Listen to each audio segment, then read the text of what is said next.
तारीख 17 जुलाई 2023। जगह मुरादाबाद की पोस्को अदालत। अदालत में लगभग सारे लोग मौजूद हो चुके थे और सबकी निगाहें जज साहब के ऊपर टिकी हुई थी।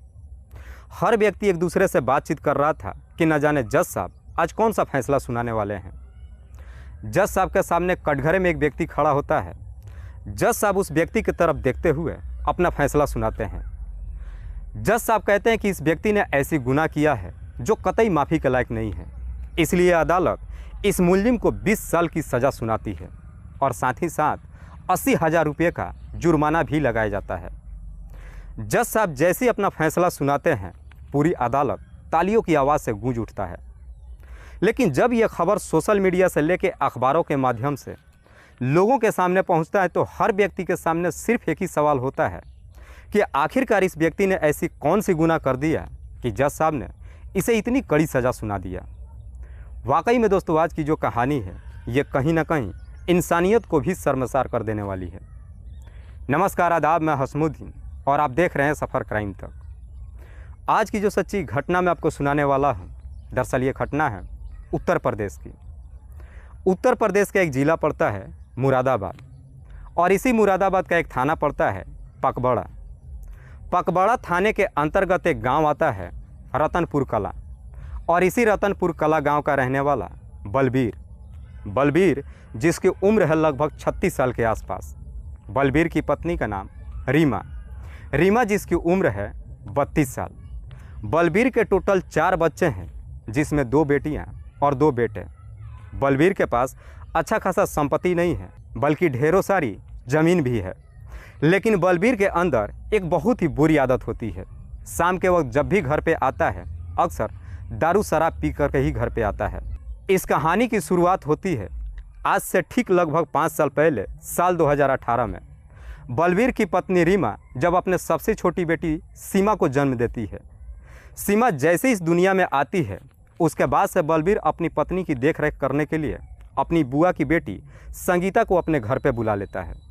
संगीता जिसकी उम्र है लगभग 16 साल के आसपास।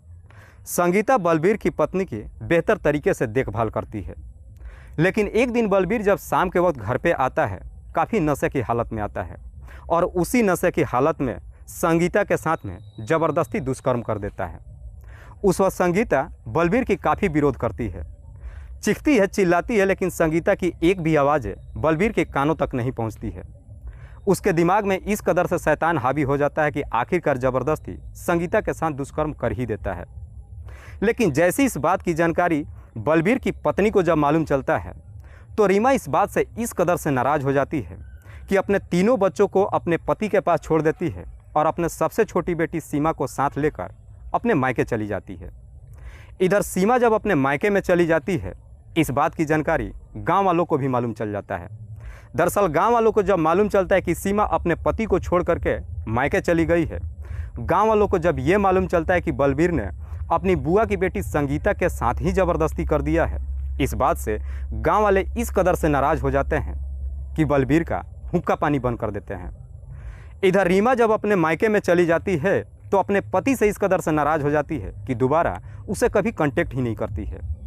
इधर बलबीर की हालत इस कदर से खस्ता हो जाती है कि आखिरकार एक फैसला लेता है, अपने रतनपुर गांव की सारी संपत्ति लगभग 2 करोड़ में बेच देता है और फिर अपने तीनों बच्चों को लेकर वहां से कांसीराम कॉलोनी में जाकर के शिफ्ट हो जाता है। कांसीराम कॉलोनी जो मझोला थाने के अंतर्गत आता है। बलबीर अपने तीनों बच्चों को लेकर के अपने साथ में जाता है, जिसमें उसकी बड़ी बेटी नीलम है।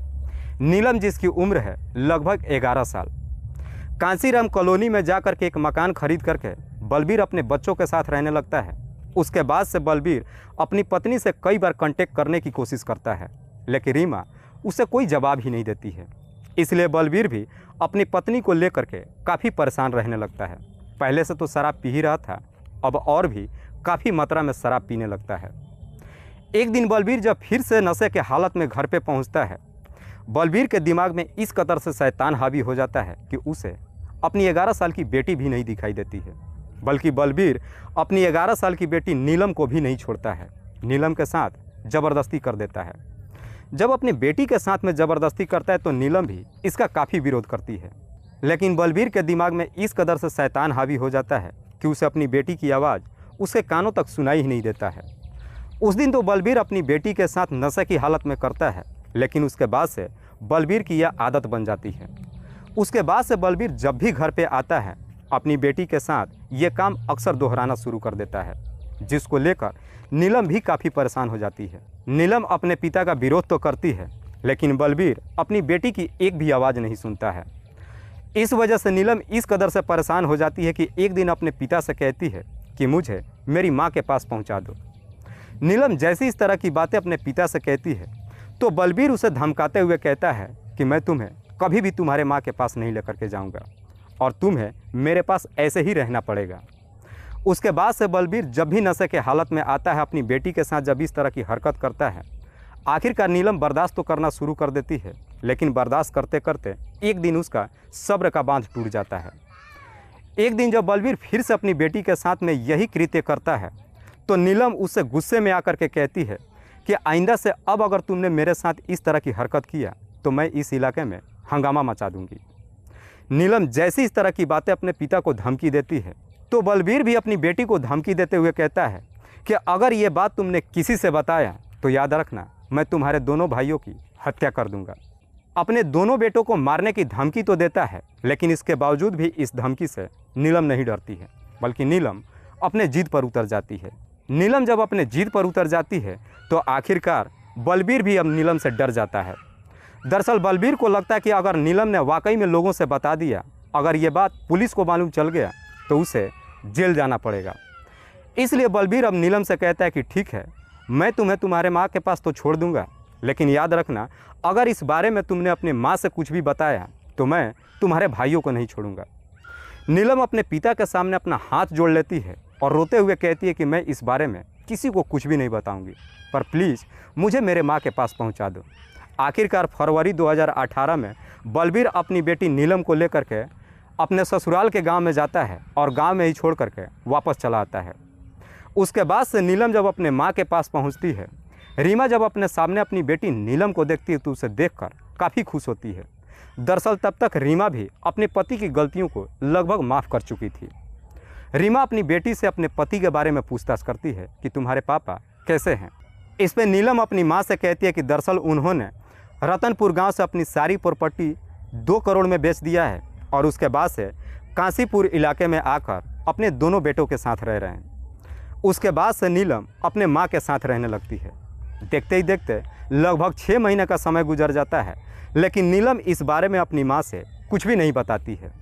इधर नीलम जब अपने मायके में रहती है तो उसका सारा खर्च उसका बड़ा भाई उठाता है, लेकिन जैसे ही 6 महीने का समय गुजर जाता है, रीमा को भी अब लगता है कि शायद अब उसे अपने पति के पास जाना चाहिए। इसलिए एक दिन रीमा बड़ी खुश होकर के अपनी बेटी नीलम से कहती है कि चलो आज हम तुम्हारे पापा के पास चलते हैं। लेकिन रीमा जैसे इस तरह की बातें अपनी बेटी से कहती, इसे सुनकर नीलम रोने लगती है। उसे रोते हुए जब रीमा देखती है तो उससे पूछती है कि तुम रो क्यों रही हो, आखिर तुम्हें अपने पापा के पास जाने में दिक्कत क्या है। जब तरह तरह की सवाल अपनी बेटी से करना शुरू करती है, आखिरकार नीलम मजबूर होकर के अपनी माँ से सारी सच्चाई बता देती है। नीलम अपनी माँ से बता देती है कि उसके पिता ने उसके साथ कैसे कैसे गंदे काम किया है। लेकिन नीलम जब ये सारी सच्चाई अपनी माँ से बताती है तो इसे सुन करके रीमा को अपने कानों पर यकीन ही नहीं होता है। रीमा को जैसे ही मालूम चलता है कि उसके पति ने अपनी ही बेटी के साथ में गलत काम किया है, रीमा गुस्से के मारे एकदम से पागल हो जाती है। 19 जून 2018 को रीमा अपनी बेटी को लेकर के मझौला थाने में जाती है और अपने पति के ऊपर ही दुष्कर्म का मामला दर्ज करा देती है। पुलिस जब यह मामला दर्ज करती है उसके बाद से नीलम का मेडिकल जांच कराती है। लेकिन पुलिस जब नीलम का मेडिकल जांच कराती है तो उस मेडिकल रिपोर्ट में भी ये साफ क्लियर हो जाता है कि नीलम के साथ कई बार दुष्कर्म किया गया था। जैसे इस तरह का रिपोर्ट पुलिस को मिलता है, पुलिस अब बलबीर को अपने कस्टडी में लेने के लिए उसके घर पे जाती है। लेकिन पुलिस जब बलबीर को कस्टडी में लेने के लिए उसके घर पे जाती है तो मालूम चलता है कि बलबीर अपने दोनों बेटों को लेकर के फरार हो चुका है। पुलिस जब बलबीर के बारे में उसके पड़ोसियों से पूछताछ करती है तो पड़ोसी कहते हैं कि बलबीर ने एक वैगनार खरीद कर लाया था और उसी में अपने दोनों बेटों को बिठाकर न जाने कहाँ चला गया। उसके बाद से पुलिस और बलबीर को अपने कस्टडी में लेने के लिए उसका मोबाइल सर्विलांस पर डाल देती है और उसका लोकेशन ट्रेस करने लगती है। पुलिस जैसे ही बलबीर का मोबाइल सर्विलांस पर डालती है तो उसका लोकेशन राजस्थान प्रदेश का दिखाता है। इससे पहले कि पुलिस अपनी टीम को लेकर राजस्थान प्रदेश में पहुंचती, बलबीर बार बार अपना लोकेशन बदलना शुरू कर देता है। राजस्थान के बाद उसका लोकेशन पंजाब का दिखाने लगता है। पंजाब से हरियाणा और हरियाणा से अमरोहा चला जाता है। लेकिन बलबीर जैसे ही हरियाणा से अमरोहा में पहुंचता है, पुलिस अपनी टीम के साथ अमरोहा में पहुंचती है और फिर वहां से बलबीर को अपने कस्टडी में ले लेती है। पुलिस जब बलबीर को अपने कस्टडी में लेकर थाने में पहुंचती है, इस पूरे वारदात के बारे में उससे पूछताछ करती है। पुलिस जब इस घटना के बारे में बलबीर से पूछताछ करना शुरू करती है तो बलबीर भी बिना किसी सख्ती दबाव के तुरंत ही अपनी सच्चाई कबूल कर लेता है। उसके बाद से पुलिस बलबीर को जेल भेज देती है और फिर ये केस चलना शुरू हो जाता है। आखिरकार वो समय भी आ जाता है 17 जुलाई 2023। मुरादाबाद के पोस्को अदालत में जज साहब बलबीर की तरफ देखते हुए अपना फैसला सुनाते हैं कि इस मुलजिम को 20 साल की सजा ही नहीं दी जाती है, बल्कि इस पर 80,000 रुपये का जुर्माना भी लगाया जाता है। दोस्तों, इस घटना को सुनाने का उद्देश्य मुझे किसी को परेशान नहीं करना है, किसी को तकलीफ़ नहीं पहुंचाना है। बस आपको बताना है आप जहां भी रहें सुरक्षित रहें और अपनों का ख्याल रखें। तब तक के लिए जय हिंद, जय भारत।